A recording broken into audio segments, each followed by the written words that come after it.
How's it going, guys? Welcome back to another video. My name is Eric and this is my garage. Now in today's video I'm going to show you guys how to replace a few things on a 2003 Kia Sorento.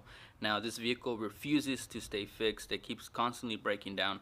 Now in today's video I'm going to show you guys how to replace the radiator on this vehicle and also how to drain the transmission fluid and flush out the coolant system, because the radiator actually broke and the transmission fluid and the coolant fluid are mixing together. So in today's video I'll show you guys how to replace that, so go ahead and stay tuned.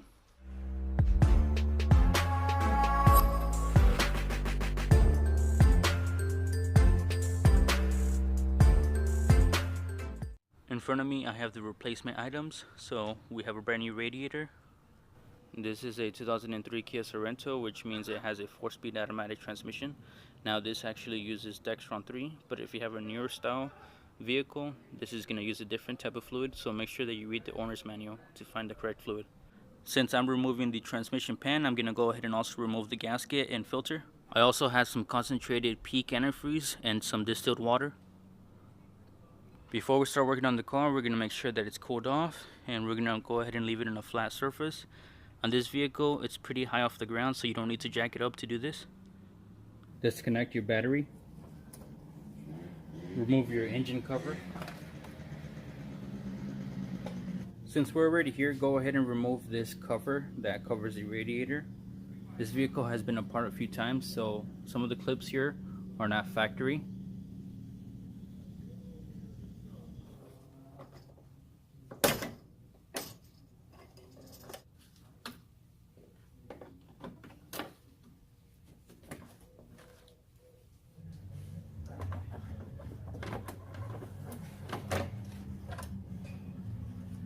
Now that we have that cover removed, we're going to go ahead and go underneath and drain the coolant. To get access to our drain plug, we first need to go ahead and remove this metal cover right here. But in order for us to remove this cover, we first need to go ahead and remove the cover that you normally remove to remove the engine oil. There is 4 12mm fasteners holding this tray onto the frame of the vehicle.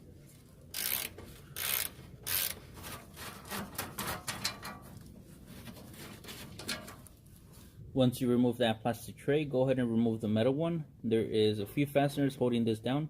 There is one on the other side of the vehicle that looks exactly like this one. Use an extension, a 12mm socket to remove these. You also want to go ahead and clip the metal piece from the bumper. Remove your overflow tank cap to make it easier for the coolant to drain.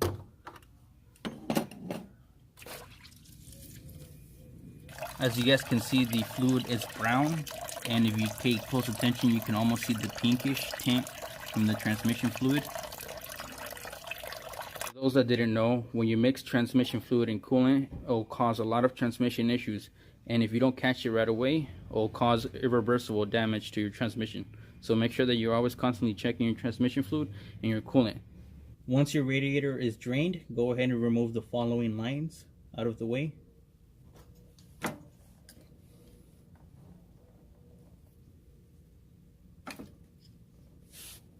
This is a closer look at the transmission fluid. As you guys can see, it's a milky color. While you let that drain, go ahead and remove this lower radiator hose.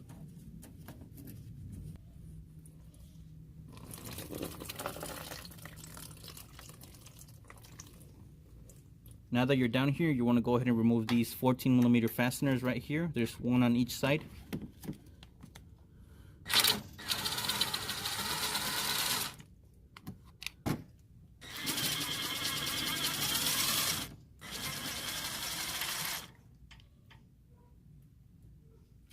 When you remove this, it's going to have a bolt and a nut side to it, so don't lose the nut because you won't be able to fasten down the radiator. Now we're going to go ahead and remove these 2 hoses out of the way. Once we do that, we're going to go ahead and remove the fasteners on the side of the radiator, and we're also going to go ahead and remove the radiator fans.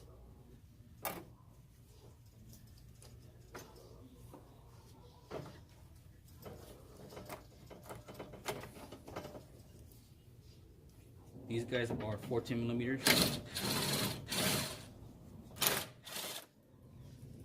Remove these two 10mm nuts holding down the radiator assembly, fan assembly to the radiator.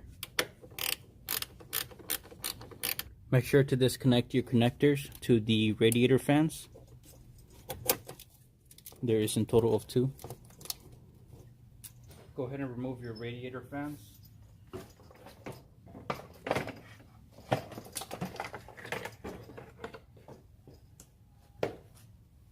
In front of your vehicle next to your horn, you want to go ahead and remove a fastener that's right there.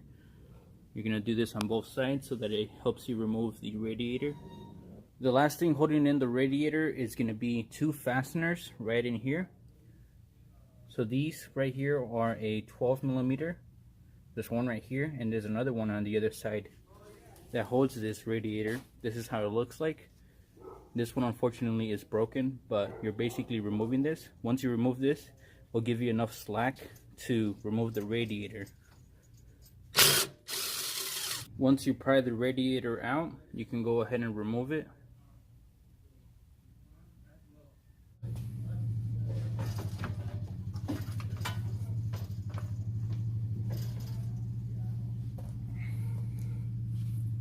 I apologize for the lighting, it is getting a little bit darker, but you just want to go ahead and compare the radiators to make sure that they're exactly the same. As you guys can tell on this one, they're both identical.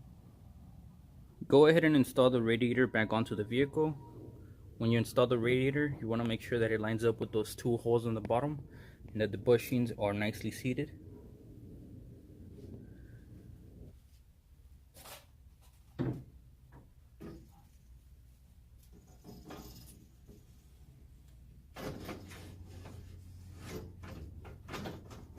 Now that you have your radiator in, go ahead and install the radiator fans by doing the opposite of what we did to remove them.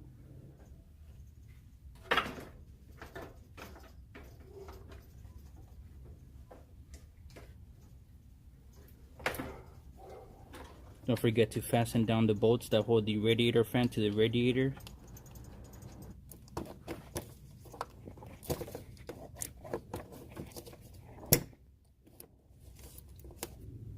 Install your radiator hoses back on.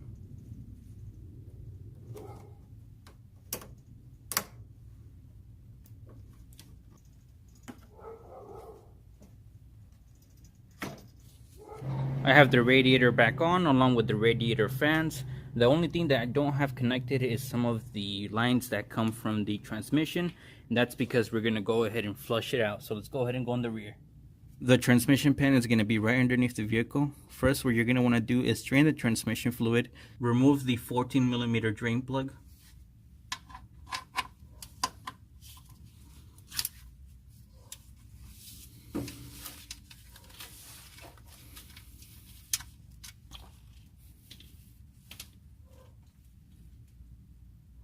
If you guys are just doing a drain and fill, you're only going to need about 4 or 5 quarts. Since I'm going to try to remove all the fluid out of the transmission, you'll need about 11 quarts.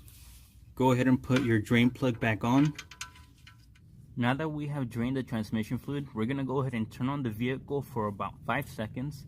This is going to allow the torque converter to get emptied out. So right here we have the return line from the radiator. So what I'm basically doing right here is trying to empty out as much fluid from the torque converter. By doing this, it's not going to allow the old fluid to go back into the transmission after it's cooled by the radiator. So I have the return line disconnected right here. All the fluid should come out through here. We're going to go ahead and turn on the vehicle for about 5 seconds or so, and then we're going to turn it off.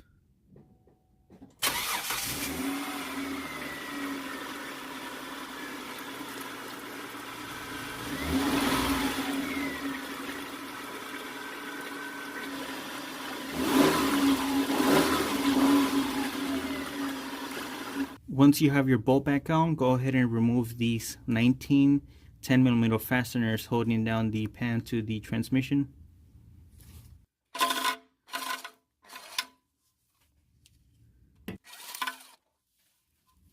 So when you remove the pan, that will separate from the transmission dipstick right here. Go ahead and drop the transmission pan slowly.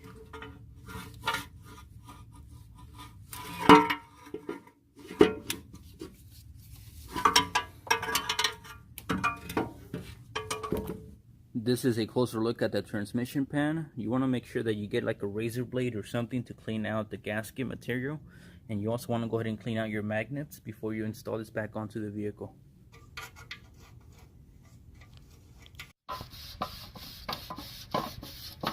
The transmission pan is nice and clean and ready to go. We're going to go ahead and clean off the mating surface on the transmission side. All the mating surfaces are nice and clean. We're going to go ahead and remove the transmission filter. There is 4 10mm fasteners holding this filter to the transmission valve body.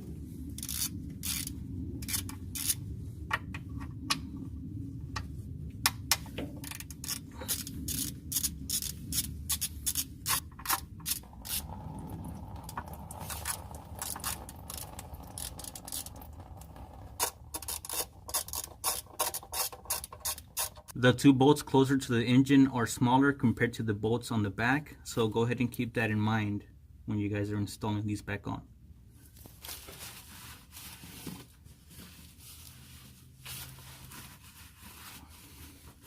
This right here is the old filter. As you guys can see, it's kind of clogged up in there. And this right here is a replacement. They're both identical. Funny thing is, this is a Toyota 4Runner filter right here. So this is the part number that you guys need to ask so that you guys can get the right filter, and this is the gasket. Let's go ahead and put the filter back onto the vehicle and finish putting everything back together. Install your replacement filter. Go ahead and snug everything back down. You don't want to over tighten these, just give it a slight turn.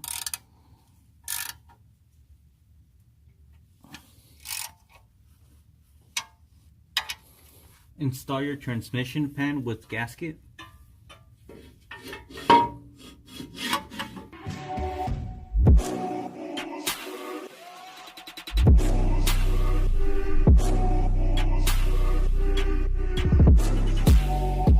Now that your transmission is all sealed up, go ahead and add the 4 quarts of oil. We're going to add 4, and then we're going to go ahead and add all 11 quarts because I did drain out most of the fluid in the transmission. But you guys can start off 4 and then go from there.